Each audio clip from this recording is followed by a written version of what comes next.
I just lived up the road. I just in an apartment complex when we moved to Delaware, and just up the road, the little school I went to, Holy Rosary Grade School. And because it was a 4-lane highway that was accessible, my mother drove us, and rather than us be able to walk. And guess what? The first frost, you know what was happening? It had to put on their windshield wipers to get literally the oil slick off the window.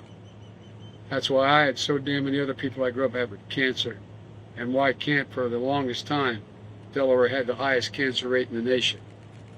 But that's the past, and we're gonna build a different future with one with clean energy, good paying jobs.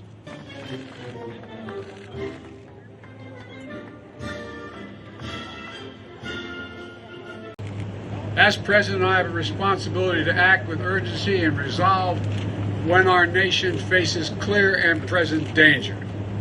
And that's what climate change is about. It is literally, not figuratively, a clear and present danger.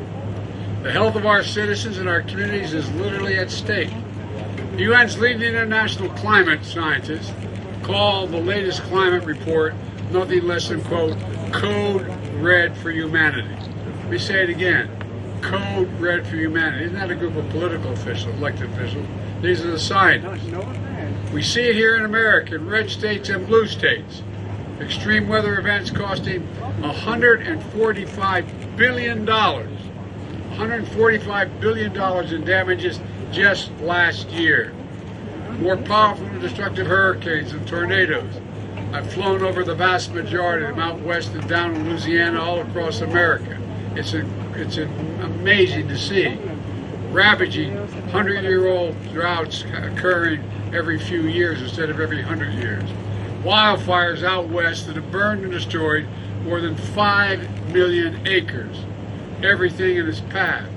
That is more land than the entire state of New Jersey from New York down to the tip of Delaware. It's amazing. 5 million acres. Our national security is at stake as well. Extreme weather is already damaging our military installations here in the States, and our economy is at risk. So we have to act. Extreme weather disrupts supply chains, causes delays and shortages for consumers and businesses. Climate change is literally an existential threat for our nation and to the world. So my message today is this. Since Congress is not acting as it should, and these guys here are, but we're not getting many Republican votes, this is an emergency, and I will look at it that way. I said last week, and I'll say it again loud and clear.